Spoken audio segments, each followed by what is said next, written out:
श्रद्धा एक हंसती खेलती बोल्ड लड़की जो अपनी जिंदगी के हर लम्हे को जीना चाहती थी। प्यार, नफरत, मर्डर के जाल में ऐसी उलझी कि 35 टुकड़ों में बट गई। आज हर टुकड़ा इंसाफ की गुहार लगा रहा है। श्रद्धा हत्याकांड का राज तमाम सवालों में दबा हुआ है।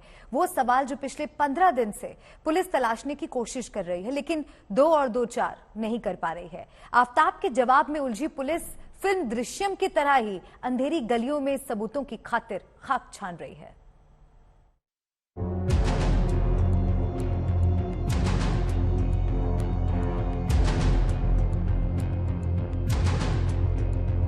ये है श्रद्धा मर्डर का आरोपी आफताब। इसकी चाल, इसका चेहरा देखकर कोई भी इस बात का अंदाजा लगा सकता है कि कहीं से भी लग रहा है कि वो नर्वस है। वो बुरी तरह से हैरान और परेशान है। आमतौर पर तो यही देखा जाता है कि पुलिस के सामने आने के बाद अच्छों के पसीने छूटने लगते हैं। बड़ा से बड़ा शातिर भी पुलिस की हिरासत में आते ही भीगी बिल्ली बन जाता है। मगर दिल्ली पुलिस आफताब को देखकर हैरान है, क्योंकि वो रिलैक्स्ड लग रहा है और उसकी बॉडी लैंग्वेज बिल्कुल नॉर्मल लग रही है। उसकी चाल, उसकी ढाल और उसका अंदाज देखकर कहीं से भी ये नहीं लग रहा है कि वो इस वक्त पुलिस की हिरासत में है और अगले ही पल उसके साथ क्या होने वाला है उसको लेकर वो कतई परेशान नहीं दिख रहा।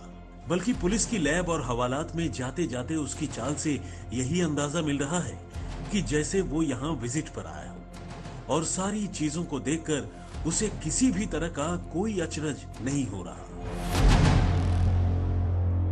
आपने सोची समझी साजिश के तहत श्रद्धा की हत्या की।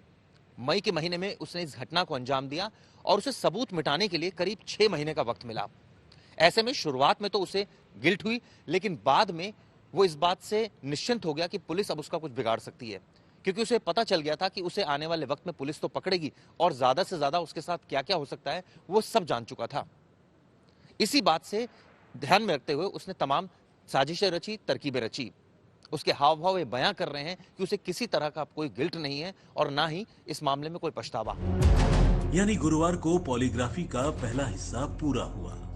एक्सपर्ट ने आफताब के केस से जुड़े अहम सवाल पूछे। श्रद्धा को क्यों मारा? किस हथियार से श्रद्धा को मारा? बॉडी को तुमने मैनुअली काटा या किसी और तरीके से? श्रद्धा के टुकड़े करते वक्त बिल्कुल भी तरस नहीं आया? श्रद्धा की बॉडी के टुकड़ों को कहां कहां फेंका? श्रद्धा को मारने के बाद तुमने क्या क्या किया? कत्ल वाला हथियार कहां है? श्रद्धा को दिल्ली में मारने की प्लानिंग के तहत लाए? श्रद्धा की हत्या करने का पछतावा है? पॉलीग्राफ टेस्ट में आफताब से जब सवाल पूछा गया कि क्या वो सब मर्डर की प्लानिंग पहले से प्लान तरीके से कर रहा है, क्या उसने कोई मूवी देखी है जिसके आधार पर उसने प्लान किया है, क्या उसने दृश्यम देखी है, तो ऐसे में आफताब ने चौंकाने वाला जवाब दिया। उसने कहा कि हाँ, मैंने दृश्यम देखी है, लेकिन अब तो दृश्यम 2 भी आ गई है। लेकिन इसके बाद जो सवाल आफताब से पूछे गए उसने पुलिस की हैरानी को बेहिसाब बढ़ा दिया। आफताब ने हिंदी में पूछे गए कुछ सवालों के जवाब अंग्रेजी में दिए। उसने ज्यादातर सवालों के 1 या 2 लाइन में जवाब दिए। कई सवालों पर तो वो बस मुस्कुराता रहा। आफताब से पूछा गया, क्या तुमने दृश्यम फिल्म देखी? तो उसका जवाब था, अब तो दृश्यम 2 आ गई। कई सवालों के जवाब में उसने बस इतना ही कहा कि उसे याद नहीं।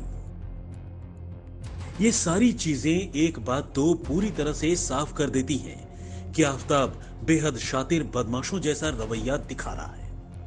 शायद उसके लिए ये सारी चीजें किसी भी सूरत में नई नहीं है, क्योंकि वो मानसिक तौर पर इन तमाम चीजों के लिए पूरी तरह से तैयार नजर आ रहा है। ऐसे में एक सवाल, तो क्या अब भी आफताब पुलिस के साथ खेल रहा है? वरुण सिन्हा और हिमांशु मिश्रा के साथ चिराग गोठी, दिल्ली आज तक।